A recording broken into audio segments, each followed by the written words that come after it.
The notice came at 4 in the morning, slid under the door of a bakery that had been in her family for 31 years, and Greta Hollis read it standing in flour up to her wrists. Final notice of compliance seizure. 7 days. She had stopped being surprised by the paper weeks ago. What she noticed now was the timing. They always delivered before dawn, when no neighbor was awake to witness it, when there was no one to ask why a bakery that had passed 3 health inspections in a row had suddenly failed a 4th one nobody could name. She set the notice on the marble counter, next to the dough she'd been folding, and she did not cry. She had learned, somewhere in the last few months, that crying was a sound men like the ones doing this listened for. So she folded the dough again. Quarter turn. Press. Fold. The same motion her grandmother's hands had made, the same motion her own would make whether the building was hers in a week or not. At 6, the man in the grey coat came. He did not introduce himself the first time he'd come, and he didn't bother now. He stood in the doorway with the bell still trembling above him and looked at her the way a man looks at a problem on a list. Something to be crossed off before lunch. "You're still here," he said. "It's a bakery," Greta said. "I bake." He smiled without any warmth in it and let his eyes travel over her once, slow, the way certain men did when they wanted you to feel watched. "You know," he said, "I keep telling them a woman your size shouldn't be this hard to move. One push and most people fall over." He tapped the notice on her counter with 2 fingers. "You're making this difficult for no reason. Sign. Take what we're offering. Go be large and slow somewhere that isn't worth money." Greta didn't flinch. She'd made peace with her body a long time ago. Long before any of these men decided it was a thing they were allowed to comment on. And the insult landed on her the way rain lands on a window. She heard it, and it changed nothing inside. She wiped her hands on her apron, deliberately, and asked him one question. Quietly. The way you ask something you already half know the answer to. "Who do you actually work for?" For just a second. Half a second. The smile slipped. He hadn't expected the question. He'd expected pleading, or shouting, or tears, the things the others must have given him. Not a calm woman in a flour-dusted apron looking at him like he was a math problem that hadn't been solved correctly. "Sign by Friday," he said, and left. But he left too fast. And Greta stood in the grey morning light, watching the door swing shut, and thought, people who have nothing to hide don't walk out on a question. She didn't know yet how right she was. She didn't know the man in the grey coat would be dead inside a month, or that the thing he was hiding sat above a name she'd never heard. A name that, 3 days from now, would be bleeding out in the alley behind her own back door. She went back to the dough. The bakery emptied by 2, the way it always did now. Fewer customers every week, suppliers who suddenly couldn't deliver, a slow strangling so quiet you could almost convince yourself you were imagining it. She closed early. She always closed early these days. There was nothing left to sell by 3 o'clock, and standing behind an empty counter was its own kind of humiliation, the kind that didn't need a man in a grey coat to deliver it. It was past midnight, closer to 3, when she took the trash out. She'd done the night's first bake out of a habit her body would not let her break, set the warm loaves to cool on the rack by the back door, and then found she couldn't sleep, because the notice was still on the counter and her grandmother's proofing baskets were still on the shelf, and somewhere between those 2 facts was a grief she didn't have a name for. So she carried the bins out the back, into the alley that ran behind the row of shops, where the streetlight had been broken for a month and nobody had come to fix it. That was where she found him. At first she thought it was more trash. A heap of dark fabric against the brick, the way a dropped coat looks like a body until your eyes adjust. Then the heap breathed, a wet, dragging sound, the sound of a lung working too hard for too little. She crossed the alley before she'd decided to, knelt on the whetstone, and turned him toward the thin light from her own doorway. A man. Older, silver in his hair, silver in the short beard, a face that even half destroyed had the kind of stillness that comes from a life spent being obeyed. Blood, dark and a lot of it, soaking the side of a coat that had cost more than her ovens. His eyes opened. They found her face and, strangely, did not panic. They studied her, fast, the way the man in the grey coat had studied the notice on her counter, assessing, calculating, deciding what she was. Don't, he managed. The word came up with blood behind it. Don't call anyone. Most people, finding a dying stranger in an alley, call someone. An ambulance. The police. Anyone. Greta Hollis was not most people, and the city had spent the last several months teaching her exactly what calling someone got you. She looked at the blood. She looked at the broken streetlight that no one had fixed. She looked, for one long second, back at her own door, and at the cold pantry behind it, thick-walled, windowless, the one room in the building that locked from the inside. Then she got her arms under him, and she lifted. The pantry had been her grandmother's idea, built when the bakery was young. Thick stone walls to keep the summer out, a heavy door that locked from the inside because, the old woman used to say, a baker who can't protect her starter can't protect anything. Greta had never once thought of it as a place to hide a man. Tonight, it became one. She laid him on the long work table where she usually rested the cooling racks, and she worked on him the way she worked on everything, without panic, without wasted motion. She had no medical training. What she had was 30 years of hands that knew pressure, knew heat, knew when something was about to tear and how to keep it from tearing. She found the worst of the bleeding. She packed it with clean linen and pressed, and counted, and pressed, and somewhere in the counting the man's breathing stopped being a drowning sound and started being only a bad one. He watched her the entire time. Even half-conscious, even grey with blood loss, he watched her hands, and once, when she leaned in to tie the binding and her face came close to his, he said, very quietly, "You're not afraid of me." "I don't know you yet," Greta said. Fear comes after knowing, usually. Something moved behind his eyes that might, in a healthier man, have been the start of a smile. She did not ask his name. She had noticed, in the way she noticed most things, that he had not offered it. And that a man who'd just been left for dead in an alley, and whose first word was, "Don't call anyone," was a man for whom names were not a small matter. She noticed the coat, the watch still on the wrist, even after whoever did this had been close enough to do it, which meant they hadn't robbed him. They'd come to kill him and nothing else. She noticed his hands. No calluses, no rings, nails clean even now. Not a man who worked, a man who decided.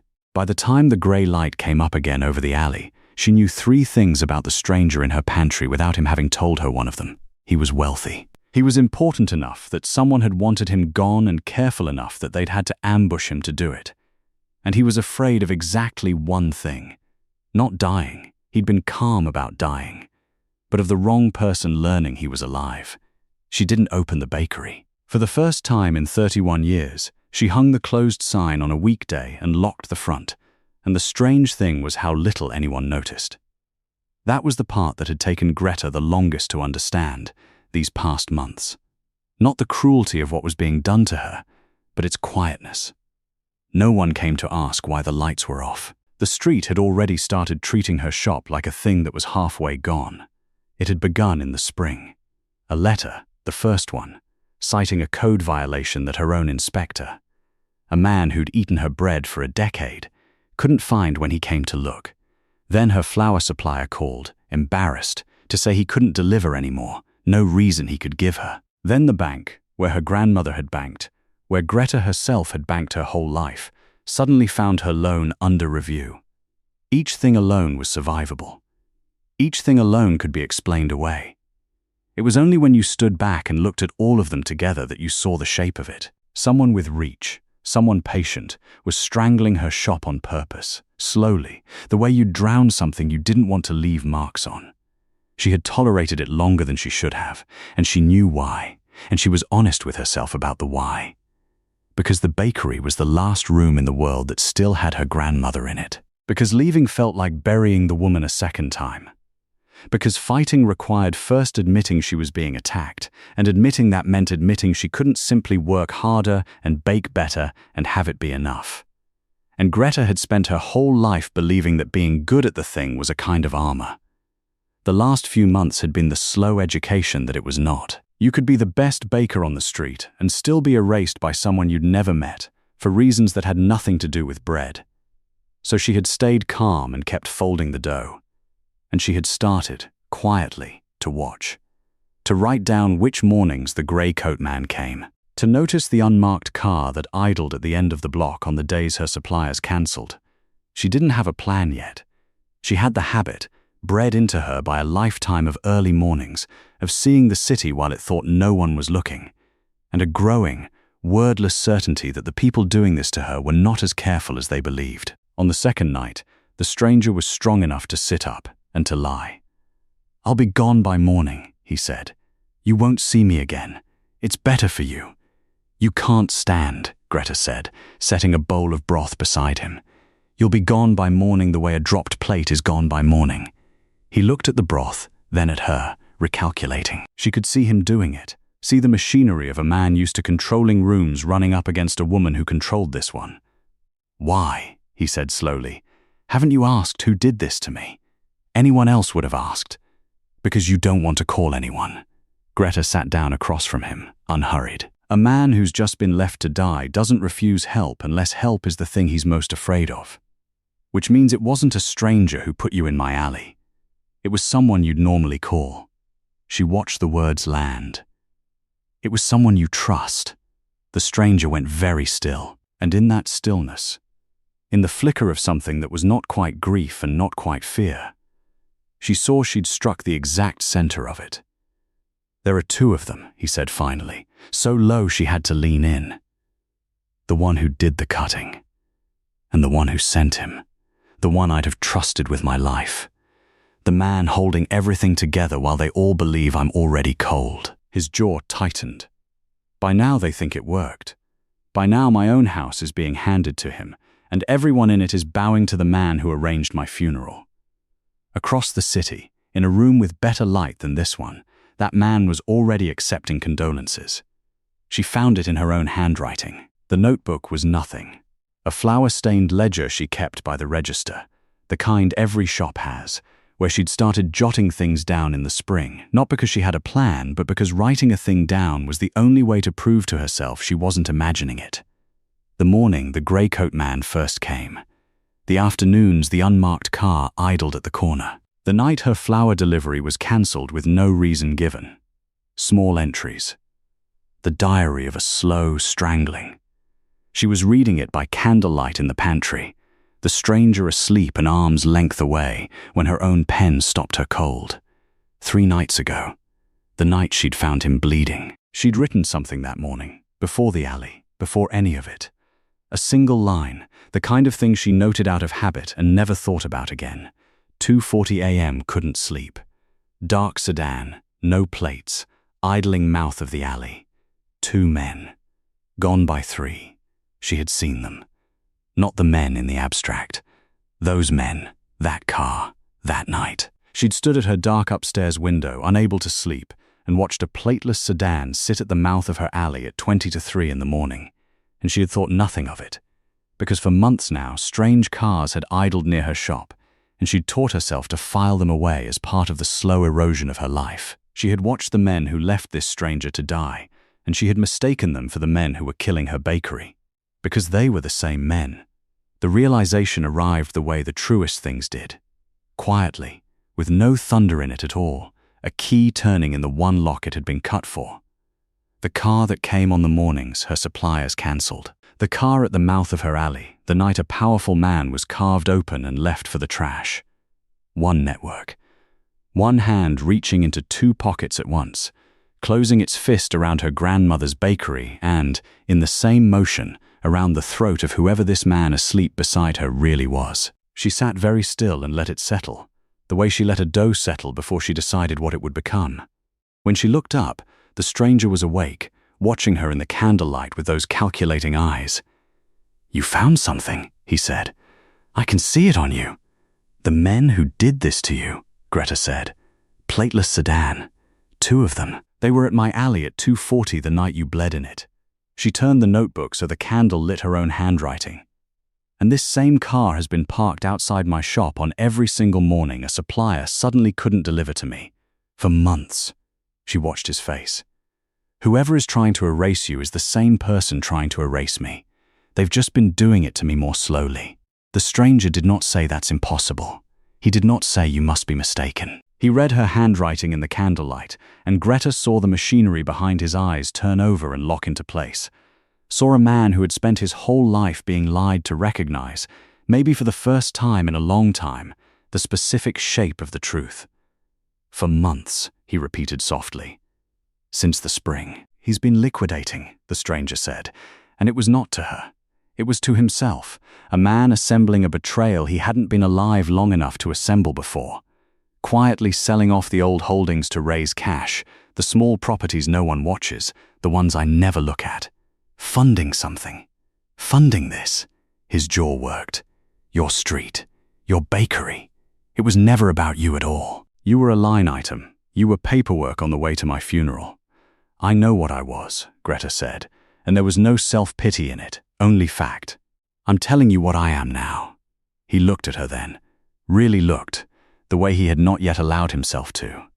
And what is that? The only person in this city, she said, who saw the car, wrote down the night, and can put those men at the mouth of that alley at 2:40 in the morning. Everyone else who could place them there is on their payroll, or afraid of them, or dead. I'm none of those things. She closed the notebook. I'm a woman they decided was too large and slow to matter. They said it to my face. So they were careless in front of me, because they were sure I was nothing. That carelessness is the only weapon either of us has. For a long moment he said nothing. Then he told her the thing he had refused to tell her for 2 days, the thing a man like him did not give away. Enzo, he said. Enzo Carrera. She knew the name the way you know weather. Not the details, but the weight of it. A name that meant do not. It should have frightened her. It didn't, quite, and she understood why. A name only has power over you if you still believe the world rewards you for staying out of its way. Greta had stopped believing that the morning a man in a grey coat told her to go be large somewhere that wasn't worth money. All right, Enzo Carrera, she said. Then here are my terms. He went still. She doubted anyone had said those words to him in years. You're going to want to fix this with everything you are, Greta said. Call your people, the ones still loyal. Burn it all down. Make the man who did this disappear. I can see it in you already. She leaned forward, candlelight between them. But you don't know which of your people he's already turned, and the moment anyone learns you're breathing, you lose the only thing keeping you alive, that he thinks you're dead. So we do this my way. Slowly, quietly. The way they came for me. Her voice did not rise. It never rose. This is my fight too. My grandmother's shop is in it. I'm not helping you out of pity, and I won't be paid off, and I'm not your charity. We find him together, and we prove it in a way no one can bury. Or you walk out my door right now and try your luck with the men you used to trust. Enzo Carrera, a man who had not been told no in a decade, a man whose attraction had always been bought or feared into existence. Looked at the heavy woman in the flour-dusted apron who had carried him out of an alley and was now refusing to be rescued by him, and felt, against every instinct he had, the first thing he had felt for anyone in years that he had not first arranged. Respect. Those are steep terms, he said quietly. They're the only ones I have, Greta said. Take them or don't. He took them. They built their case the way she built her bread. In the dark hours, by feel. One fold at a time. The pantry became a strange kind of workroom. By day, Greta kept the closed sign hung and the front shutters down. By night, she spread her flour-stained ledger across the work table beside the cooling racks, and Enzo Carrera, propped against the stone wall with a baker's tea towel still knotted around his ribs, taught her to read the things she had been collecting without understanding it. She had the raw observations. Dates, cars, cancellations, the grey coat man's mornings. He had the map those observations belonged to, which cancellation meant a supplier had been leaned on and which meant money had changed hands. What it signified that the pressure on her shop had escalated in March and gone quiet in May and surged again 3 weeks ago. That's not erosion, he said, tracing her own handwriting with a finger that had gone steadier each night.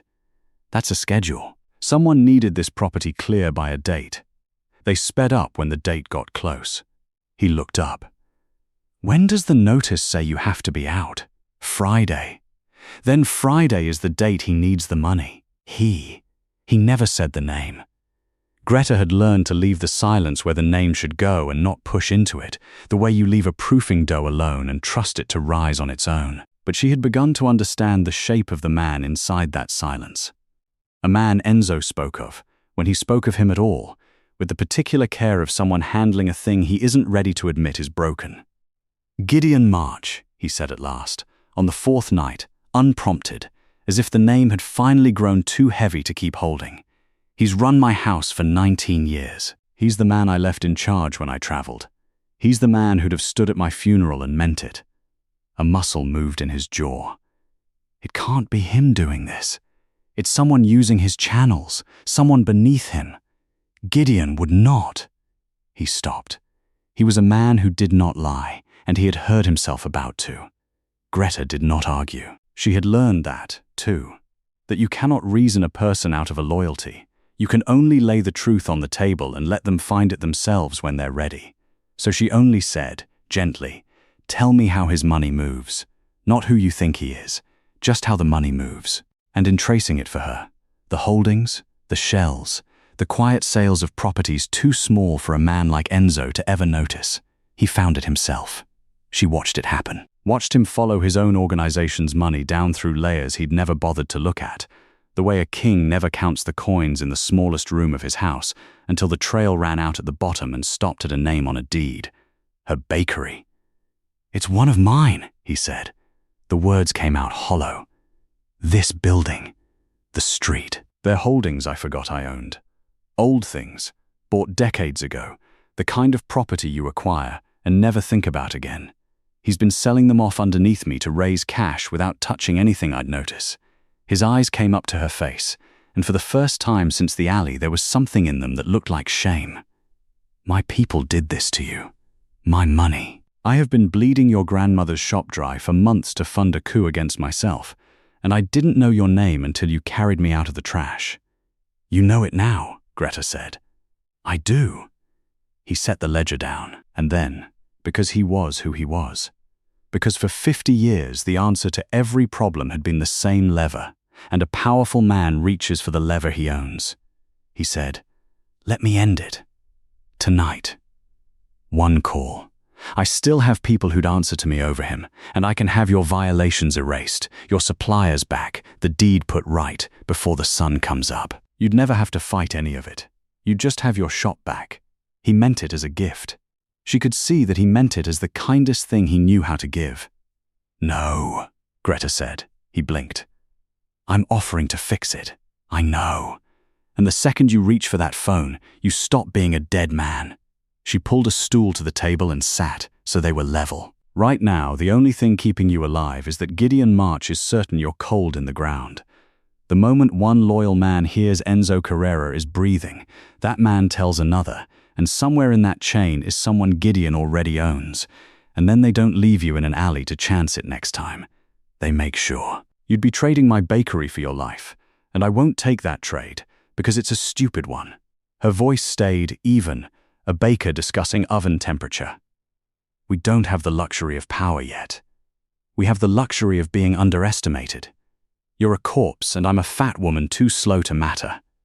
Nobody in this city is watching either of us. That's worth more right now than every man who'd answer your call.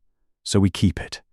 We stay invisible until we have the one thing that ends him in the open, and then it won't matter who he's turned, because the proof will be public and he'll collapse on top of it."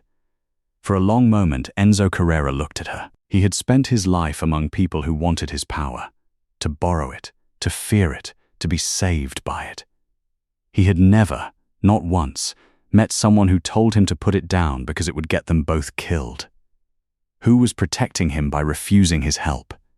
"You're the most dangerous person I've met in 20 years, he said. "I make bread," Greta said. "Yes," he said. "I've decided that's the dangerous part." And the thing that passed between them then was not romance, not yet. It was steadier than that, and rarer, the recognition of an equal. She turned back to the ledger. He watched her hands move and did not look away. But Gideon March was not waiting in the dark with them. Believing his old master buried and his succession all but done, he had stopped being careful. By Friday morning, he no longer saw a reason to strangle the little bakery quietly. The man who might have asked questions was dead, and a corpse asks nothing. So the squeeze came into the daylight. Greta opened her shutters at dawn to find a city marshal's notice nailed to her own door in broad view of the whole street. Seizure advanced. Vacate by midnight. And parked at the mouth of the alley, in full sun now, plates and all, no longer pretending. The dark sedan, and a man in a grey coat leaning against it, watching her shop with the patience of someone who has been told there is no longer anyone left to stop him. She didn't wait for midnight. She decided that the woman who waited for other people to come to her door was the woman who'd spent the spring losing, and she was done being that woman. So Greta sent for the grey coat man herself. It was simpler than Enzo expected.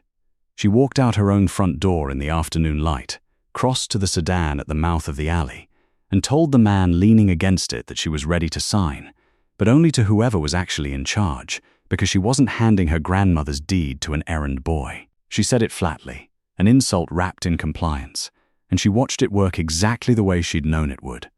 A man whose whole job is to be feared cannot stand to be called small.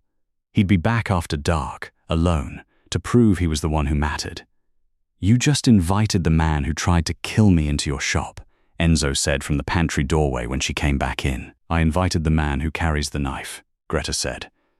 "There's a difference, and tonight I'm going to find out how big it is. Stay in the pantry. Don't make a sound, no matter what you hear. If he knows you're alive, this is over." She set a chair in the middle of the dark shop front, facing the door, and she waited with her hands folded, calm as Sunday. He came at 10. His name, it turned out, was Marek, and without the daylight and the errand to hide behind, he was worse. A man who'd grown bored of pretending.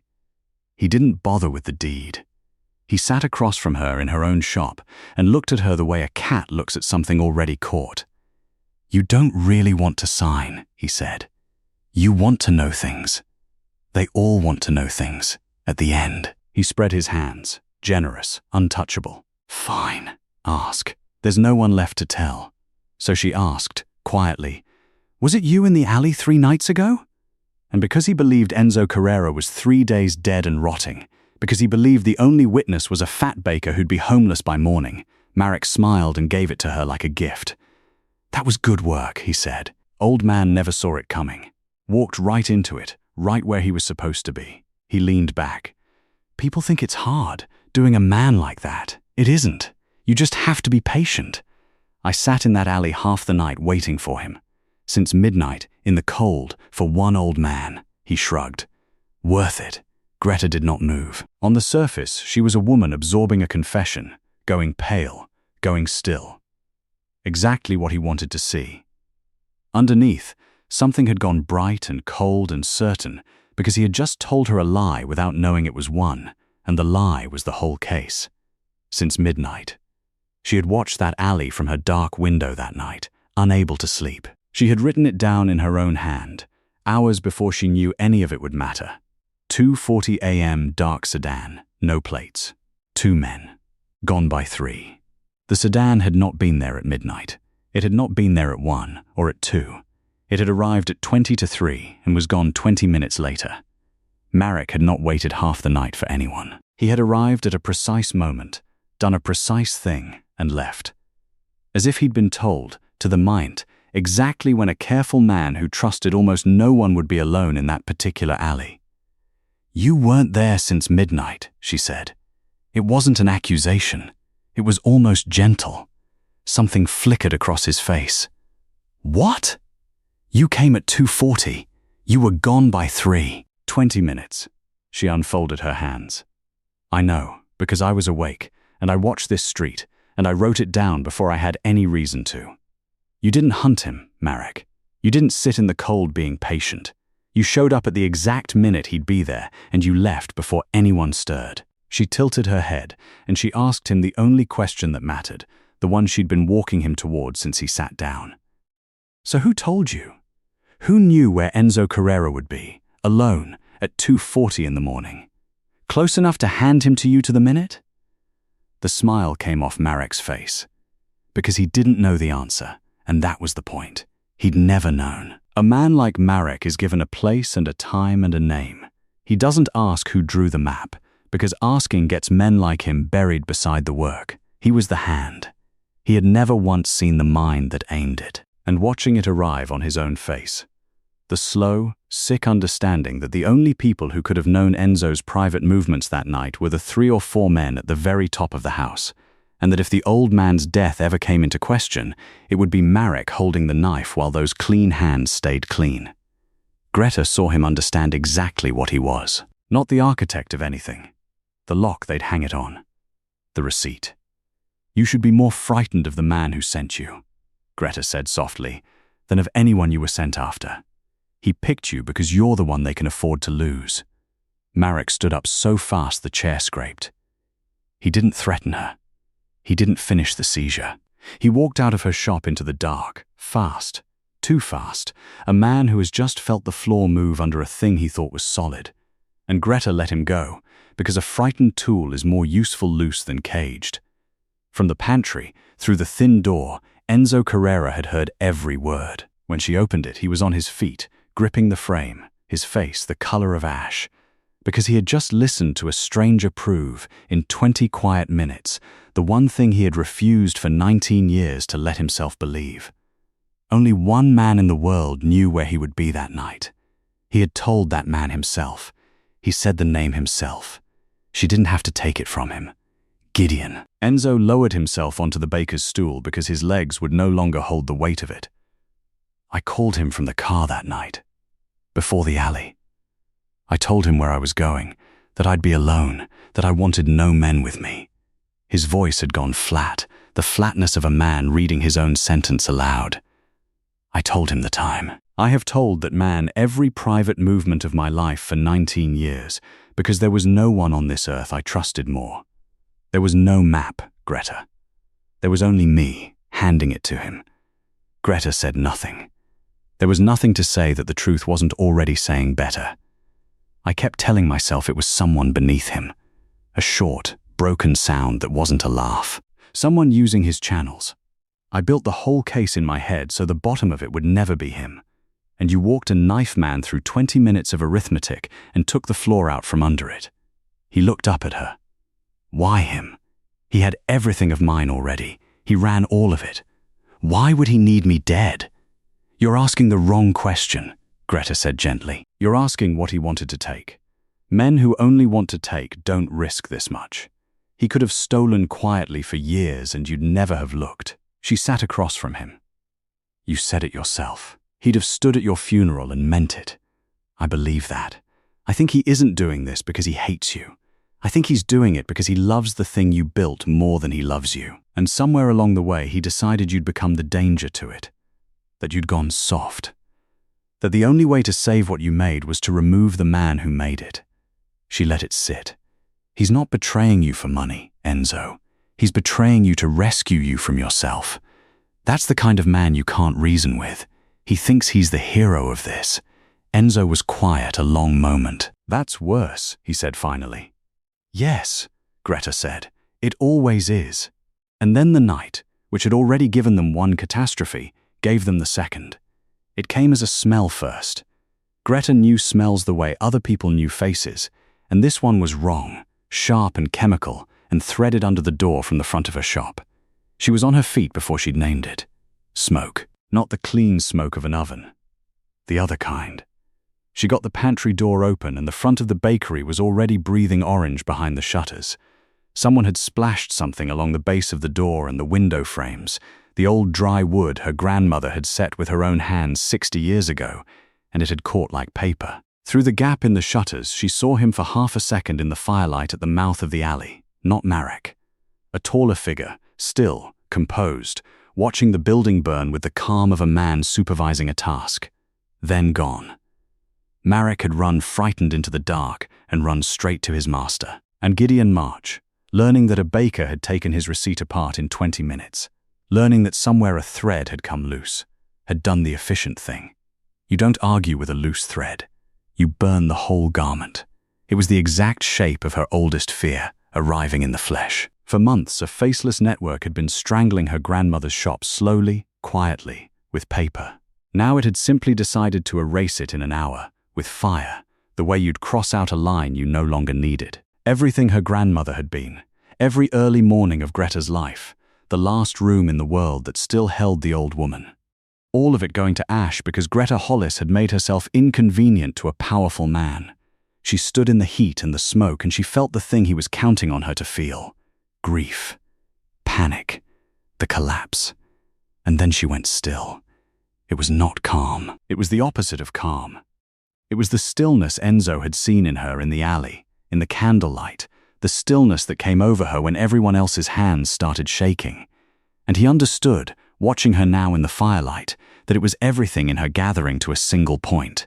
She was not looking at the fire. She was looking through it, at the man who'd set it, running him backward through every move he'd made tonight. Because Gideon March had just made a mistake. He'd burned the shop to destroy evidence. But evidence of what? The seizure was legal paper. Fire didn't help him there. Marek's confession was in Greta's head, not in the building.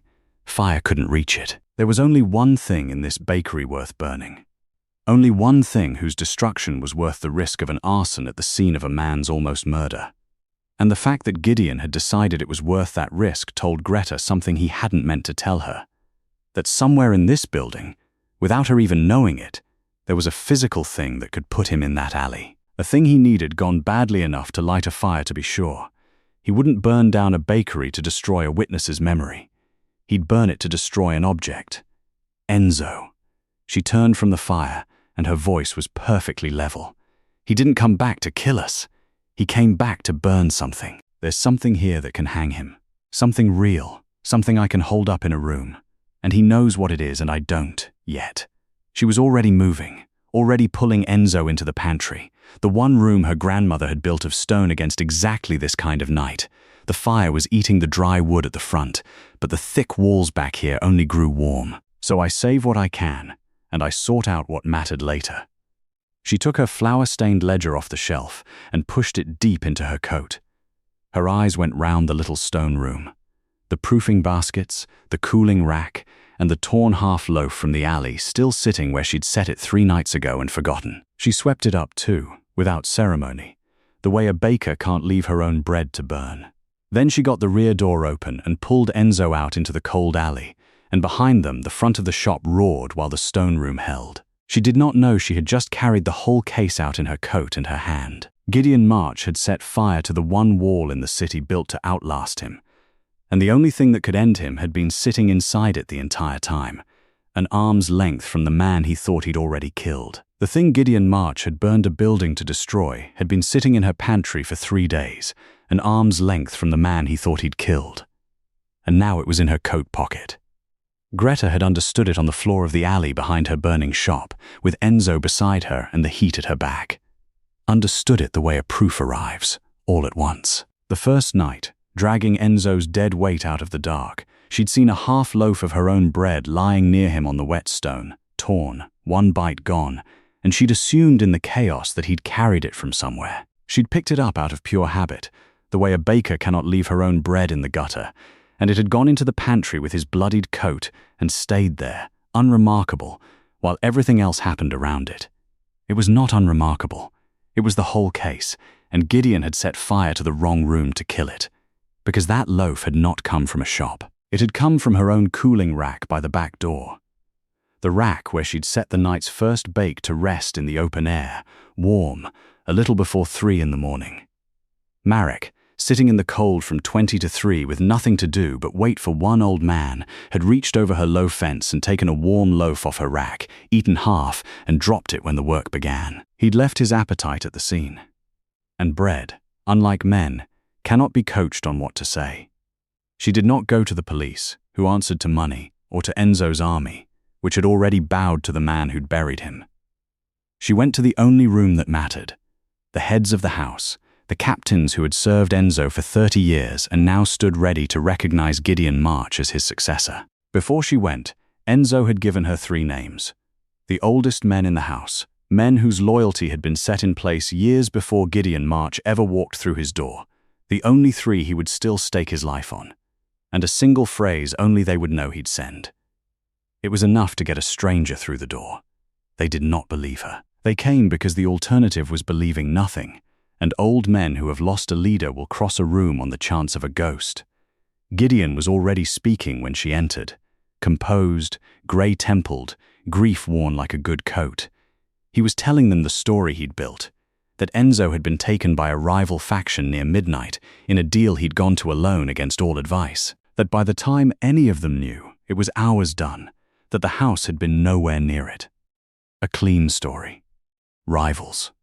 Midnight. We were all home. It was airtight. He had made certain of that. He was a man who could not abide a loose thread, and he had woven a timeline with none. That was the noose. He just hadn't felt it yet. That isn't what happened, Greta said, into the quiet, and every head turned to the heavy-set woman in a smoke-stained apron, and she watched them decide she was no one. She let them. Being no one had kept her alive this far. She set the loaf on the table. My name is Greta Hollis. I bake on the street where Enzo Carrera was left to die. This is my bread, off my own rack, the night it happened. She looked at Gideon, calm as Sunday morning.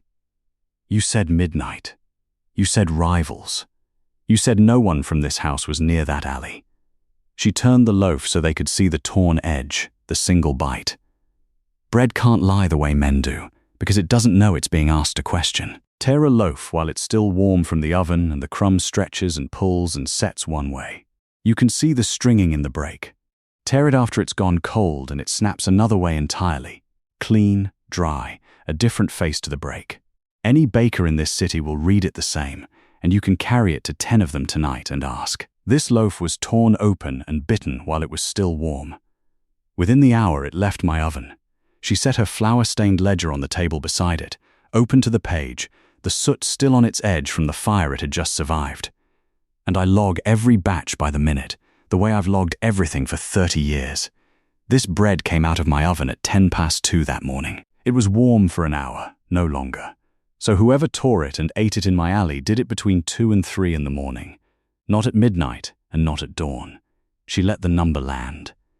A man of this house sat in the cold in my alley, eating my bread at the exact hour Enzo Carrera was opened up and left for the trash. The room had gone very still. So I have one question. She did not raise her voice. She never raised her voice. If it was rivals at midnight and the whole house was home in its beds, then whose man was in my alley at 2:30, warm bread in his hand, waiting? And who in this room is the only one who knew Enzo would be there, alone, at that hour, close enough to send him? Gideon March smiled, the patient smile of a man brushing off a fly. She's a baker, he said to the captains.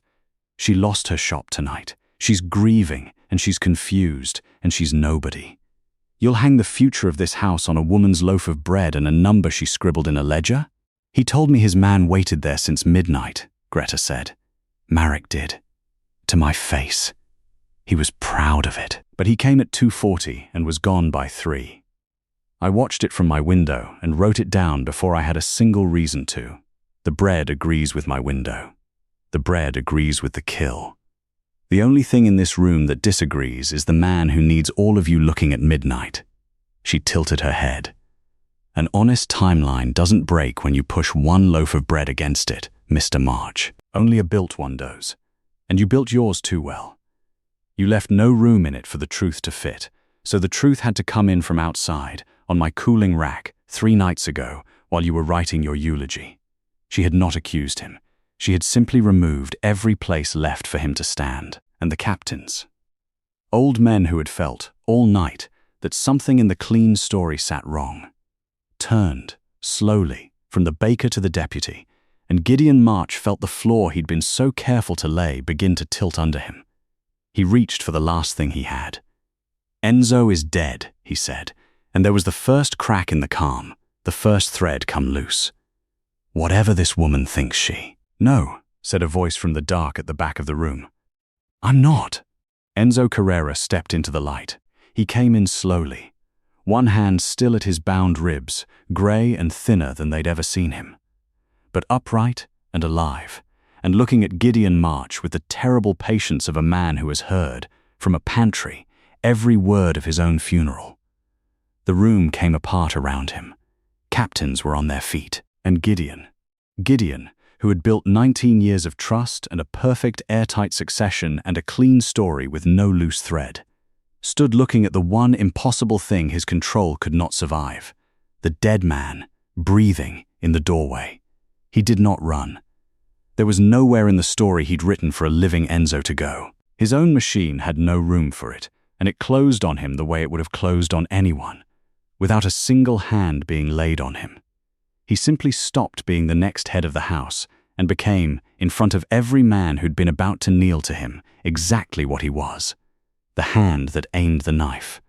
Undone by a loaf of bread, and the woman they'd all agreed was no one. The captains offered her things, after. That was the part Greta hadn't expected. That men who'd looked through her an hour earlier would, once the room turned, fall over themselves to put the world at her feet. They offered to rebuild the bakery, grander than it was. They offered money, a number large enough that she heard one of them say it twice to be sure she'd understood. They offered the deed back with the violations erased and a man posted at her door so no one would ever trouble her again. They offered, in the particular language of powerful people, to make her one of them, to reward the woman who'd saved the house by absorbing her into it. She turned all of it down. Calmly, the way she turned down everything she didn't want. "You'll fix the paper," she said, "because the paper was a lie and lies should be unmade. I'll take my deed, clean, the way it was before any of you touched it. Not as a gift. As a correction." She let that sit. "I don't want a grander bakery. I want my bakery. The dry old wood and the oven that runs hot on the left and the proofing baskets my grandmother set on the shelf with her own hands. You can't give me those. They were never yours to give. The fire took some of it and I'll rebuild what the fire took. Myself, slowly, the way she built it the first time. I don't need you to make me bigger. I was never too small. You only thought I was."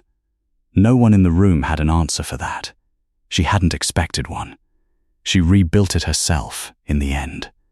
It took the better part of a year. The insurance was slow, and the wood was hard to match, and she did most of the sanding with her own hands in the evenings after a day of baking out of a borrowed kitchen. And she would not have had it any other way, because a thing handed to you whole is a thing you never truly own, and Greta Hollis had spent enough of her life being handed verdicts about what she was. This one she'd write herself. When the bakery reopened, the bell above the door was the same bell. The bread was the same bread. The woman behind the counter had not gotten smaller, or quieter, or more grateful. She'd simply stopped, somewhere in that alley, believing the world's estimate of her was the true one. Enzo Carrera came on the morning she reopened. Not with men, not with the weight of his name. Alone, healed now. The silver in his beard, the only thing the ordeal had left on him. He bought a loaf like anyone else, and stood at the counter while the early light came through the new glass, and for a while neither of them said the thing. "You could have let me fix all of it that first night," he said finally. "One call. You'd have skipped the fire. The year of sanding. All of it. I know. Why didn't you?" "Because then it would have been your bakery that I worked in," Greta said. "And I'd have spent the rest of my life knowing I was kept, not standing. I'd rather have the year of sanding and own the floor under my feet." She slid his change across the counter. "You don't fall for people you rescue, Enzo. You feel responsible for them. I didn't want to be something you felt responsible for." He was quiet a moment. "That isn't what I feel." "I know that too," she said. "That's why you're here buying bread instead of sending it." What was between them now had taken the long way. Through a pantry, through a fire, through a room where she'd dismantled the most powerful man either of them knew with a loaf of bread and refused, the whole time, to be saved by the man she was saving. It had stopped at respect and only then, slowly, become something more, which is the only direction that lasts. He did not offer her his world. She would not have taken it. He offered her his company, as an equal, at her counter in the mornings. And that she took, on her own terms, the way she took everything she actually wanted. The recognition came, eventually. The street filled back in. The suppliers returned, embarrassed, and she let them. New customers came because the story had traveled the way stories do. The baker who'd hidden a dead man and caught the one who tried to kill him. She accepted the recognition the way she accepted the mourning. Glad of it, warmed by it, and no longer needing it to know the worth of her own hands. She'd known that the whole time. It only took the rest of them a fire to find out. "Here's what I want to know from you tonight. First, the puzzle. Did you catch Gideon March before Greta laid the bread on that table? Was there a moment, a word, a story told just a little too cleanly, where you knew the man grieving the loudest was the man who'd held the knife? Tell me when you saw it. I read every one of these. And then the real question, the one this story was always about. Have you ever been pushed out of something you built? A job, a business, a place that was yours, by people who decided you were too small, too quiet, too easy to move? Did you stay calm and win it back with nothing but your own mind and your own hands? Or are you still standing in that fight right now? Tell me below. Someone reading this needs to hear that they're not the only one who was underestimated and didn't break. If this one reached you, subscribe and stay close. There's a new story every week, and every single one is about someone the world was sure didn't matter, right up until the moment she did.